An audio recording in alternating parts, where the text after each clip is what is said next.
Palabras mayores. Vamos a ganarle a la vieja política en 2024. La vieja política siempre miente. México se timbrará. ¿Qué hubieran hecho ustedes? Paciencia, prudencia, verbal contingencia. Hemos sido tolerantes hasta excesos criticados. Hoy ganó la democracia. Arráncate, compadre.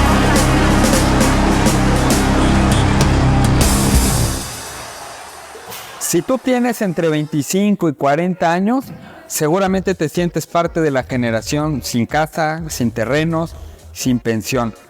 Quédate porque en este episodio vamos a platicar con Carla Escoffi. Ella es autora del libro País sin Techo.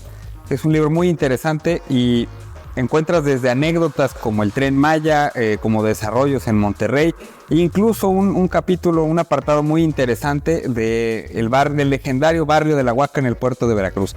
Quédate que lo que vamos a platicar son palabras mayores. Bueno, pues quisiera empezar por el principio. Carla, muchísimas gracias por la entrevista. Yo sé que andas corriendo muy solicitada y también muchas gracias a los amigos de taller local aquí ubicado en Jalapa, Veracruz, en la calle de Gutiérrez Zamora, por facilitar el espacio para hacer esta entrevista. Me gustaría antes que nada empezar un poquito con una introducción sobre ti. ¿Qué viene primero? Si el activismo social o la academia, porque bueno, este libro ya es un producto final de investigación y de lucha sobre todo. Entonces, para ti, ¿qué fue primero o fueron procesos paralelos? Realmente fueron procesos paralelos. Lo que ocurrió es que tuve como desde el principio la oportunidad de que cuando estaba estudiando la carrera de Derecho me pude vincular a una organización de derechos humanos desde el segundo año de la carrera. Entonces eso marcó como una formación en la cual pues yo nunca vi como la academia y el activismo separado, sino que siempre iban de la mano realmente. Entonces como que diría que fue como procesos paralelos. Ok, oye, una segunda pregunta que me gustaría hacerte es, tú hablas aquí en el libro, voy a tratar de no dar spoilers, pero hablas sobre las narrativas. La vivienda es narrativa y a mí hay dos puntos que me interesan en este sentido. El primero es sobre desmitificar que es un fracaso individual. Si no te puedes comprar una casa es porque no le has echado ganas, versus la narrativa de que es un problema colectivo, es un problema estructural, de política pública, de legislación. ¿Tú cómo ves esto? Esa es la primera. Y la segunda narrativa, yo también estudié Derecho y bueno, inevitablemente esto me remonta a mí a artículos sobre ciencias sociales, sobre marxismo, sobre la lucha de clases, sobre la tensión entre los dueños de las tierras, los propietarios, y los que eventualmente quieren comprarse una casa. Platícanos un poquito sobre las narrativas. Bueno, cuando hablamos de narrativas, digamos que son una serie de discursos imaginarios, las formas en las cuales nos explicamos las cosas y por lo tanto las entendemos, ¿no? El ser humano pues siempre tiene esta capacidad de narrar y de hecho entendemos el mundo normalmente a través de narrativas. Eso implica que, por ejemplo, cuando alguien comete un crimen, tenemos la narrativa de la justicia, ¿no? De qué es lo que debería esperarse o cómo entender el crimen. Pueden ser buenas o malas, o sea, eso es inevitable, es parte de cómo nos entendemos como seres humanos. Pero también eso quiere decir que las narrativas pueden ser instrumentos de poder. Entonces quiere decir que cuando una persona domina, un grupo de personas dominan la narrativa, domina cómo las personas entendemos un problema, una situación, y por lo tanto cómo tenemos que responder a él. Y efectivamente, ¿qué es lo que ha pasado? Que nos han enseñado que quien tiene vivienda es porque le echó ganas y quienes no tienen vivienda es porque no le echaron ganas. Evidentemente cada quien puede saber si ha tomado o no las mejores decisiones a nivel individual. Por supuesto que también esta parte en la que tenemos que pujar, pero la realidad es que cuando vemos las cifras de lo que está pasando con la vivienda en distintas modalidades de tenencia en el país, pues no da para que la explicación sea la gente no le echa ganas, ¿no? Sobre todo cuando vemos que justamente somos un país donde la gente trabaja más horas que en otros países, gana menos, vemos los precios de las viviendas, los precios de los salarios, entonces decimos, bueno, acá no hay un tema solo de echarle ganas. Oye, y otra pregunta, vivienda es identidad, ¿no? Las casas son mucho el reflejo de cómo somos, ¿no? Una planta, una pintura, el color que elegimos. ¿Tú qué opinas de cómo se va desdibujando la identidad individual a partir de las casas que son todas idénticas, estas Carpín, etcétera? Bueno, yo creo que eso es una muestra de algo mucho más grande que es el sistema económico, discursivo, volvemos a lo mismo que impera hoy día. Porque justamente esta idea de que todas las personas tengamos lo mismo, vivamos las mismas experiencias y que de alguna manera nos despersonalicemos, ¿no? Y eso pasa con todo, con las viviendas, pero también con las ciudades, ¿no? A veces viajas a una ciudad y sobre todo la parte turística es para encontrar lo mismo. Sí. Exacto, las mismas cadenas, las mismas ofertas de todo. Incluso lo que pasa muy curioso en México, ¿no? En que de repente los recuerditos, los souvenirs son los mismos. O sea, es como esta reproducción. ¿No? Exacto, y esta reproducción de digamos que parece algo superfluo esto de los recuerditos, otras cosas, pero que realmente vivimos en un sistema que lo que hace es que la gente viva las mismas experiencias, que haya cada vez un proceso de homogenización de las vivencias, de las experiencias, porque eso también despolitiza, porque si todos tenemos la ilusión de vivir lo mismo, consumir lo mismo, entonces no da lugar a que podamos repensar lo que vivimos como algo político o algo que puede ser cambiado. Oye, eso me lleva a la siguiente pregunta. Ya hay un gran avance de las constructoras, de las inmobiliarias. Ya se ha homogenizado mucho el formato de casa. Y yo te quisiera preguntar si crees que estamos lo suficientemente mal como para tener que repensar las ciudades de cero, o en el estado que están se pueden retomar y rescatar. Pienso, por ejemplo, en el caso de Acapulco, ¿no? Que hubo una devastación total con el huracán Otis. Y bueno, el debate urbano es de cómo vamos a rehacer la ciudad para incluir a todos. Bueno, pues a ver, de entrada, las ciudades es algo muy curioso porque nos dan como esta impresión de ser inamovibles, ¿no? Porque están hechas de piedra, de asfalto, de cemento. Sí. Pero la realidad es que a lo largo de la historia las ciudades cambian. O sea, las ciudades siempre van a cambiar. Entonces, realmente no es una discusión de si debemos cambiar las ciudades, si podemos cambiarlas. La cosa es, van a cambiar. Más bien, la pregunta es hacia dónde van a cambiar, hacia dónde vamos a permitir o no que cambien. Sí. En el caso, por ejemplo, de Acapulco, pues obviamente acá hay un contexto muy específico que pues realmente hay una decisión más expresa, más notoria, porque obviamente hubo una situación que devastó gran parte de la ciudad y que puede verse también como una oportunidad para replantearse, no construir lo mismo, sino algo diferente. Pero si pensamos en otros lugares, como por ejemplo Jalapa, quizá no hay una situación así, pero la ciudad va a cambiar, ¿no? Inevitablemente va a cambiar. La pregunta es ¿a dónde estamos yendo para cambiar? Ok. Otra pregunta. En tu investigación de País Sin Techo, ¿encontraste alguna política de vivienda exitosa de tiempos recientes? Pues en México, ¿te refieres? Pues no particularmente. En ese libro y en general soy muy crítica de las opciones que hay actualmente en México. Y al contrario, yo lo que señalo mucho y siempre en varios espacios reitero, es que hay ciertas opciones que se han abandonado, como el tema de las cooperativas de vivienda, que creo que son el futuro y una alternativa, sobre todo para la población joven, y que se les ha dado la espalda. Pero hay otras alternativas, por supuesto, que siempre hay algunas experiencias que pueden ser rescatables. Por ejemplo, hay ya algunos proyectos que se han hecho en algunos estados de bancos de suelo, que esto para poder hacer política pública. O, por ejemplo, también han habido algunos municipios, por ejemplo, Tlajomulco en Jalisco, que tiene un programa muy interesante, piloto todavía, de recuperar algunas viviendas Infonavit para ponerlas en renta, que ha dado resultados interesantes.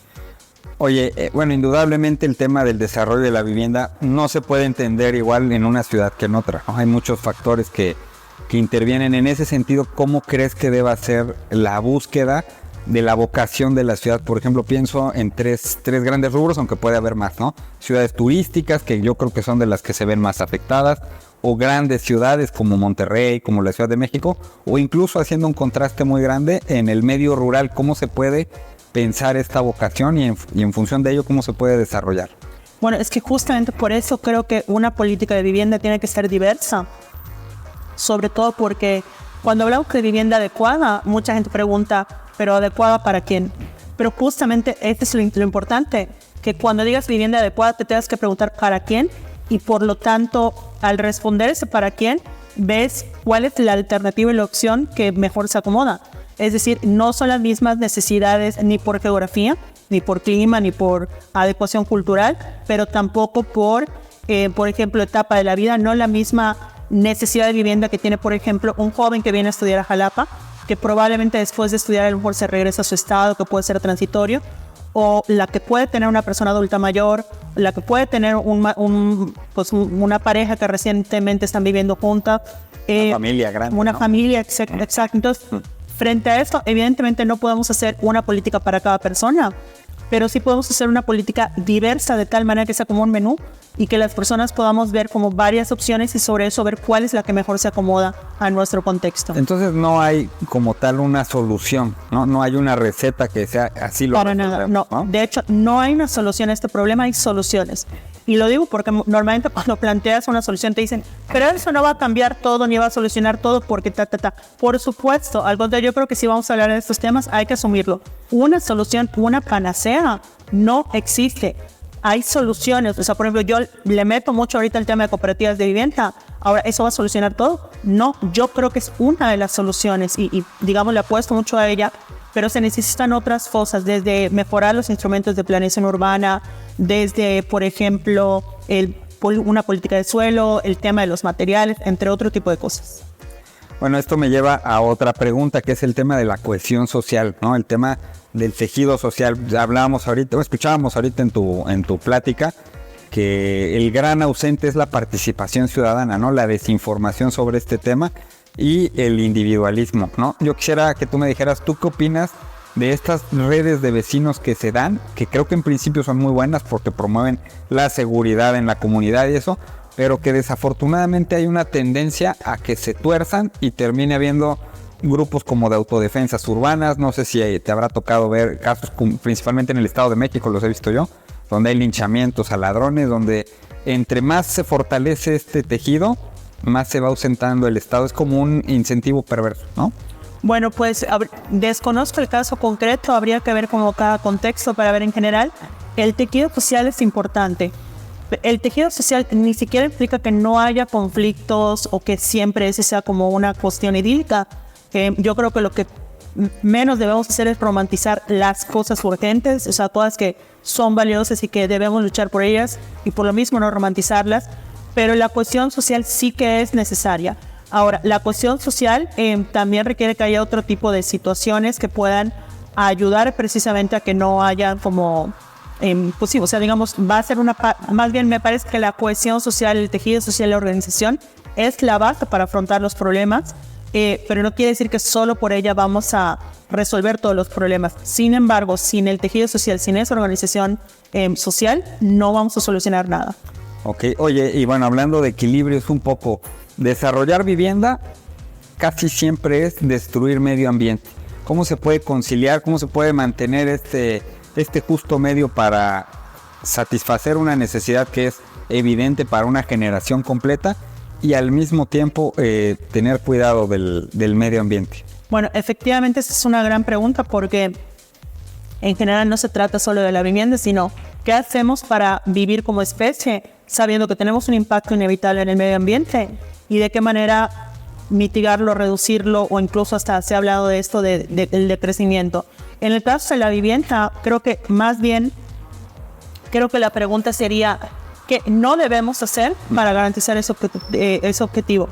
Por ejemplo, hasta que no entendamos que el espacio, el suelo, la tierra, el territorio, la ciudad es un recurso y que por lo tanto tiene que ser administrado y también redistribuido de manera equitativa, no vamos a poder garantizar que nuestro habitar no sea una amenaza para el medio ambiente, porque muchos de los problemas que se generan en el medio ambiente por el impacto de las ciudades tienen que ver con la desigualdad, o sea, no podemos quitar una cosa de la otra. Entonces, creo que a partir de que entendamos que el suelo es un recurso y que por lo tanto no puede ser acaparado y que tiene que haber una distribución. El agua. Exacto, el suelo, el agua, pues no vamos a poder lograr ese objetivo. Ok.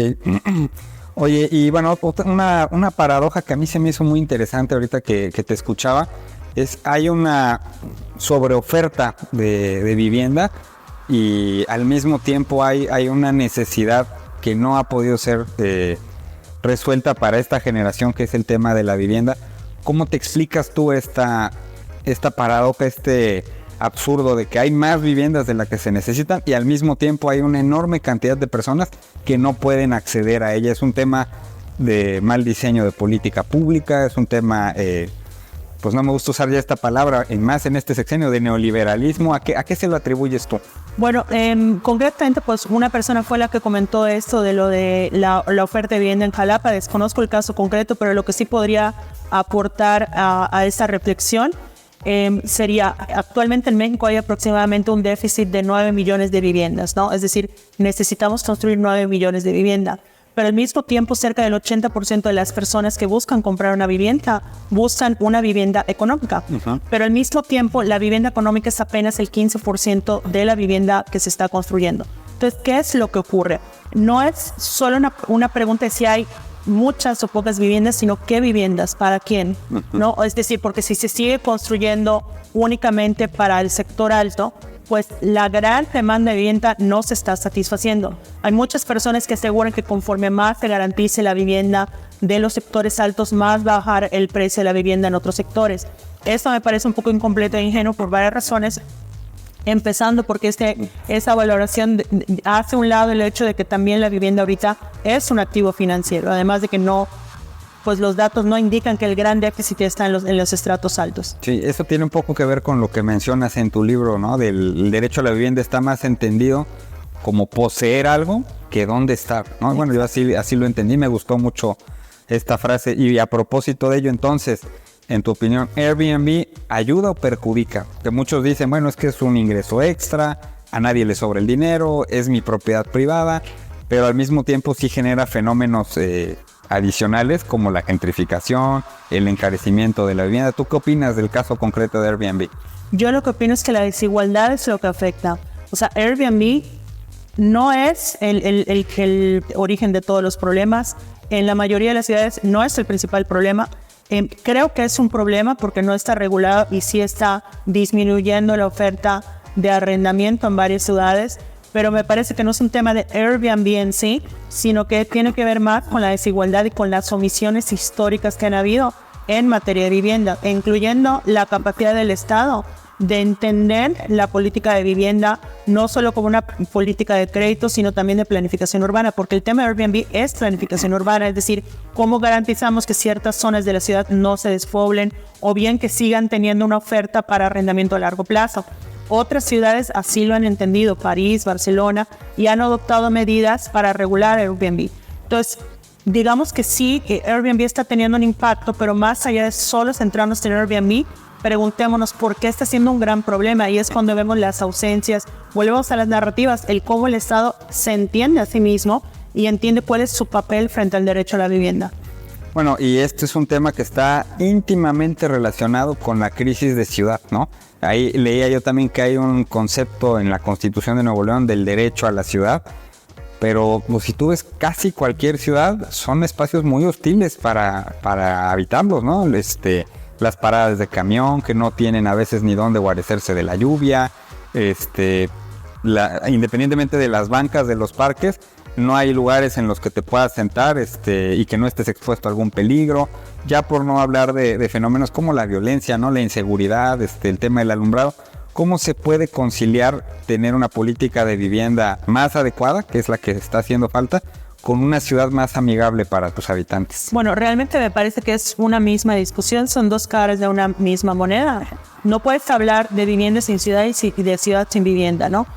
¿Por qué? Porque las viviendas, salvo obviamente excepciones, no están solas, sino que están en una colonia, en un barrio y en un contexto específico. Y por supuesto, cuando hablamos del derecho a la vivienda, no solo es pensar dónde vives como un lugar aislado, en abstracto, sino cómo ese lugar se relaciona con tu centro de trabajo, la vida cultural, tus círculos sociales, el transporte. Y por lo tanto eso nos hace también hablar de vivienda. Si queremos abordar el tema de la vivienda, tenemos que abordar el tema de la ciudad y viceversa. Entonces, por eso también me parece que esta relación entre el derecho a la vivienda y la ciudad, más que verlo como cosas separadas, son parte del mismo debate.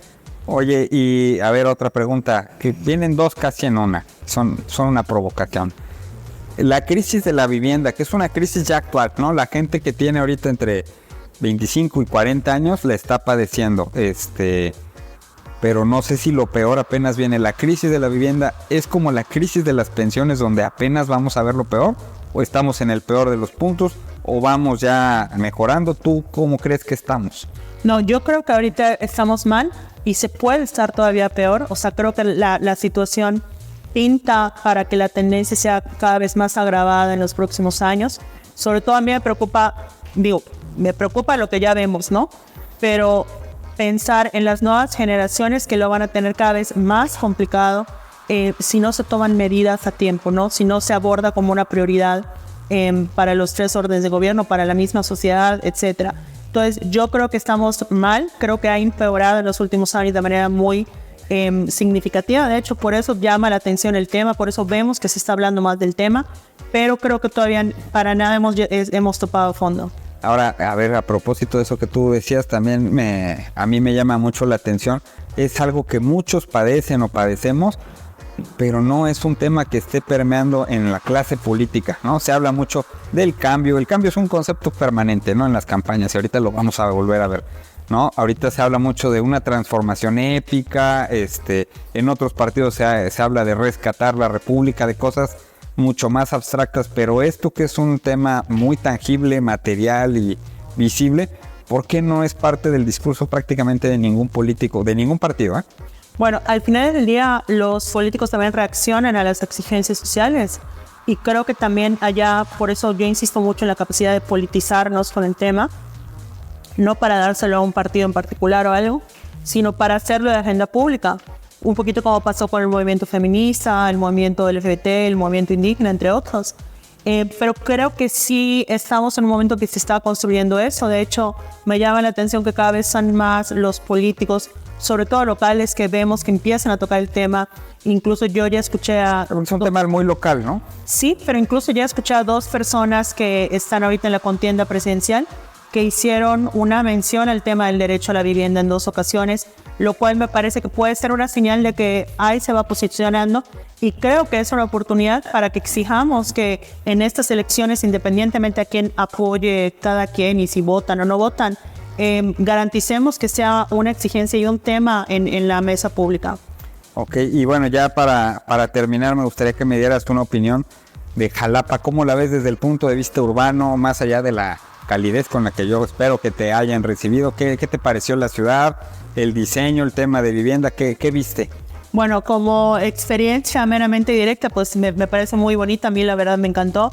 Desde una valoración urbana, pues es complicado hacerlo. Tampoco es que sea como urbanista o que haya hecho un diagnóstico como tal.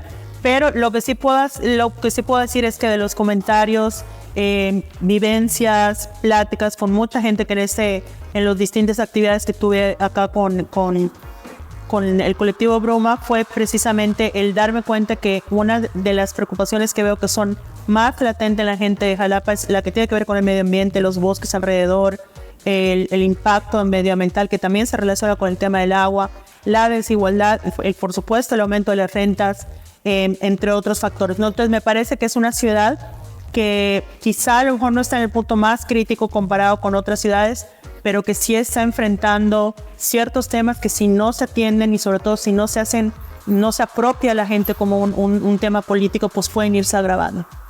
Ok, bueno, pues yo quisiera ya para cerrar esta entrevista felicitarte porque es un libro que creo que es una gran aportación tanto para la academia como para el activismo social, y espero que se vea reflejado en las campañas, como tú mencionabas, que sea un tema que a fuerza tengan que abordar, pero sin lugares comunes, ¿no? Sin el echaleganismo, sin lo que diga la mayoría. Yo te felicito porque es un libro, además con un diseño muy bonito. Aquí lo pueden ver en pantalla. Y pues bueno, nuevamente agradecerle a los amigos de Local Taller, que está ubicado en la calle Zamora, número 19, aquí en la ciudad de Jalapa. No sé si tú quieras cerrar con algún comentario, dónde te pueden seguir en redes sociales.